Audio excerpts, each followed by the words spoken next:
ప్రచారం చేయలే 60,000 మెజార్టీ వచ్చింది మా రఘువీర్ రెడ్డికి. నువ్వు సిరిసిల్లలో 10,000 కోట్లు అభివృద్ధి చేసుకున్నావు కదా, 6,000 మైనస్ ఎందుకు వచ్చింది? 6,000 బండి సంజయ్కి లీడ్ ఎందుకు వచ్చింది? బీజేపీతో కుమ్మకైనా లేకపోతే ప్రజలు నీ ముఖం చూడలేక వేరే పార్టీకి ఓటు వేసినా? అందుకనే నీ కెపాసిటీ కోవట డెంకరెడ్డి పేరు తీసుకునే నైతిక హక్కు లేదు. కోవట డెంకరెడ్డి అంటే నీతి నిజాయితీకి మారు పేరు. 30 ఏళ్ళలో ఒక్కసారి నా పేరు వచ్చింది. నాది ఎక్కడైనా కబ్జాలు చేసి దోసుకున్నాను. నువ్వు ఫార్ములా రేసు, ఈ రేసు గుర్రాలు, బిల్డర్ల గుర్రాలు, ధరణి మీద 2-3 లక్షల కోట్లకి వెళ్తుంది. నీ ఆస్తులన్నీ మొత్తం పక్కాగా బయటపడితే ఒక్కొక్కటి బయటపడి కోర్టుకు పోయి సుప్రీంకోర్టుకు పోయి కోట్ల రూపాయలు అడ్వకేట్లను పెట్టి నా మీద ఒక చిన్న కేసు అన్న ఉన్నదా? అవినీతి వరకు ఉన్నదా? పదవిని 3 ఏళ్ళ పదవి వదిలిపెట్టుకున్నోని మీ నాయన దాకా రాజీనామా చేయ by election, collection, re election, by election.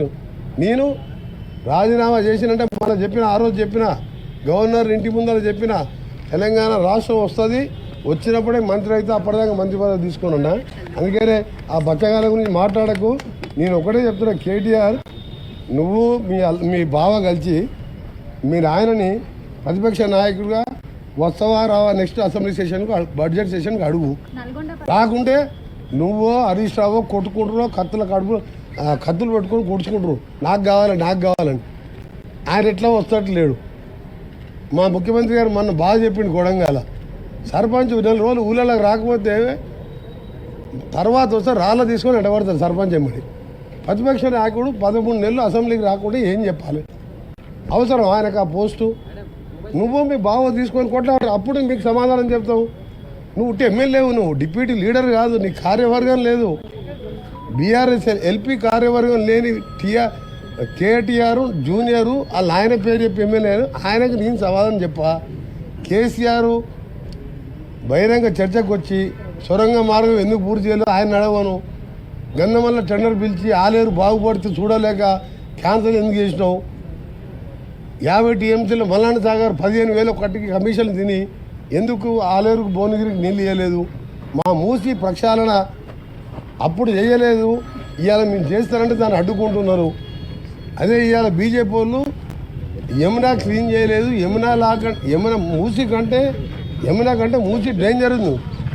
ఆడ కేసీఆర్ మన కేజ్రీవాల్ది కటౌట్ పెట్టి ఆ మురికిలో యమునాలో ముంచి వెళ్తున్నారు.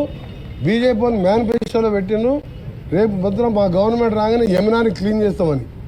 ఇక్కడనేమో మూసిని క్లీన్ చేస్తామంటే కిషన్ రెడ్డి, బండి సంజయ్ వీళ్ళందరూ ఏసీ రూములు తీసుకొని ఆ మూసి కాలు వెంబడి ఏసీలు పెట్టుకొని అన్నం వండుకుంటారు. మేమే మూసి చేసుకోవద్దు. యమునాలో మాత్రం మేనిఫెస్టోలో మూసి క్లీన్ చేస్తామని పెడతారు. నమామి గంగా చేసినాం, సబర్మతి చేసినాం, యమునా కూడా చేస్తాం. ఇవాళ బీఆర్ఎస్ వాళ్ళకు మూసి గురించి అసలు దాని మీద అవగాహన లేదు. ఫ్లోరైడ్ మూసి అన్ని నాశనం చేస్తేనే 11 సీట్లు దేశంలో ఎక్కడ కూడా అంత మెజార్టీ రాకుండా ప్రచారం చేయకుండా మా ఎమ్మెల్యే అభ్యర్థిని గెలిపించినంటే 10 ఏళ్ళు మా జిల్లాని నాశనం చేసినావు. కాబట్టి కేటీఆర్ నీకు మీ నాయనకు మా నల్గొండ ప్రజల ఉసురు తగిలే పాపం పండి మీరు పోయిండ్రు. ఎంతసేపు తిట్టిపిస్తారని ఆయన పనికి తిడితే కూడా టైం వేస్ట్ కదా. మళ్ళీ ఇప్పుడు తిడితే మళ్ళీ పోయి ప్రెస్ చేసుకోవాలి.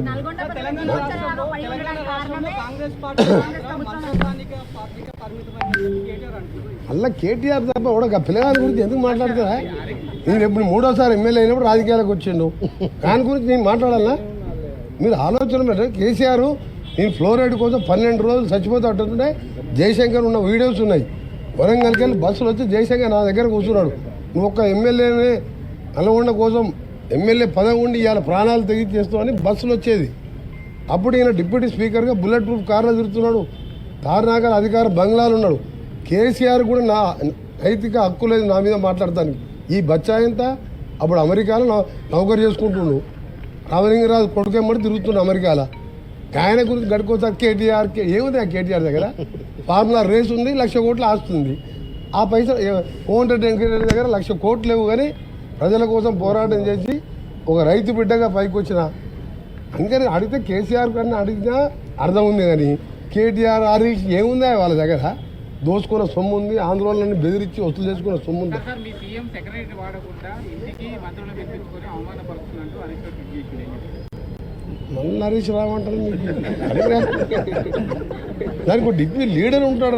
బీఆర్ఎస్ ఎల్పీనో టీఆర్ఎస్ ఎల్పీనో 6 ఎమ్మెల్యేలు ఉన్న మా సిఎల్పి నాయకుడు బట్టి విక్రమార్క గారు పాదయాత్ర చేసి 6తోనే అసెంబ్లీలో ఒంటరి పోరాటం చేసి ప్రతి సమస్యని ప్రజలకు తెలియజేసిండు, ప్రభుత్వం దృష్టికి తీసుకొచ్చిండు.